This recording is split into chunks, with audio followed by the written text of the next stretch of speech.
Yo, what's happening guys, it's Colosseus and this is my top 10 MMORPGs of 2013. If you haven't checked these out yet, I suggest that you check out some trailers. I'm going to show you little clips of the trailers and talk a little bit about the best features of each of these games.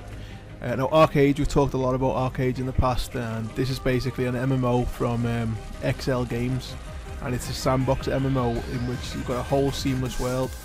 And in this world you can basically build and craft, and you can make your own houses and villages and that kind of thing. And the graphics look absolutely stunning because it's run on the CryEngine 3. Next up we've got Blade and Soul. Now you'll notice that this game has got a graphical style that you probably haven't seen before. It's a bit like Terra but mixed with anime. So it's got a really nice style, and what you can do on this game is it's an MMO in which you can actually grapple opponents. So it's got a kind of, you know, instead of just doing simple attacks and that kind of thing, you can actually grab the enemy, throw them about, do all kinds of combinations, and you can mix up your combos to get like you know, sequences of combos going. Looks really good, looks really interesting. Next up we got Bless Online. Now there's still not much information about this game. I've seen a few gameplay trailers coming out, and you know, it's looking really good. I mean, the graphics look really nice. I remember showing a video of this like last year, 2 years ago, and it was looking really good then, but still working on it. So you know, it's good to know that this game is definitely going to be being released. I'm just not sure when they're going to get a Western publisher, but you know, it's looking really good. Next up we have WILDSTAR. Now this is a game by NCSoft, people who made Lineage 2, and it seems that they've gone for a whole new style of MMO. It's a bit like, to be honest, it reminds me of Ice Age for some reason, the graphical style. But yeah, it's a comedy MMO, so you know, I'm not sure how serious they're going to be with the game in terms of like dungeons and that kind of thing. It might just be a little bit like Champions Online. It's kind of like a secondary MMO that you play. But yeah, I mean, I don't think it's going to be the type of game that will replace your main MMO. That's what I'm trying to say. But it does look really interesting. It looks different. Next up, we're going back to my roots. Lineage Eternal.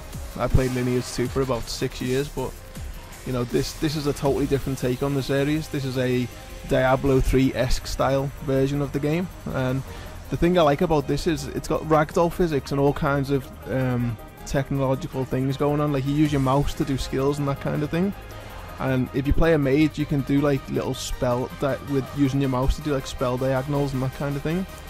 And next up we've got FIREFALL. This game's being made by Rev 5 Studios. This is a game in which you play like you're kind of like a super soldier kind of thing with a jetpack, and you have to collect resources by putting these things called thumpers down. And when you call a thumper in, it basically starts collecting resources on the land, and all mobs start to attack you once you start using your thumper, and you have to defend it. Now this is a game that I only heard about last week. It's called Black Desert. It's made by Pale Abyss. Now I haven't actually heard any information really about this game, and to be honest, it looks amazing. It looks like a cross between ArcheAge and Terra Online. But I mean, they haven't really spoke anything about this game. This is just a game I stumbled upon when I was looking through MMOs online. But if you look at the gameplay trailer, it looks really good. And then next up we've got Defiance. This is an MMO, well, it's an MMO FPS really. It's going to be basically complementing the television series. And the good thing about this game is, well, for you console players, it's cross-platform. So you'll be able to play the game with like PlayStation players and that kind of thing. I'm not sure how the servers are going to work, if you'll be able to play with PC gamers, with PlayStation gamers, but it is going to be a cross-platform game, so you know, if you've got a console, you'll be able to enjoy this game as well. And then next up we've got Neverwinter, made by Perfect World people.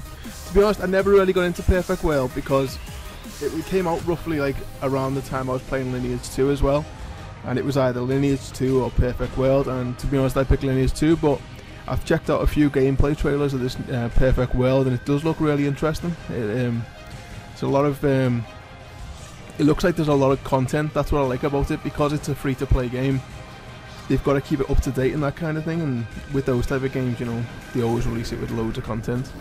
Next up is obviously Elder Scrolls Online. Don't really need to speak much about this game. If you check out my other video, my Elder Scrolls Online video, we talk a lot about the features and gameplay of that game. But yeah, thanks for watching people, and I'll speak to you in the next video. Alright, see you, bye bye.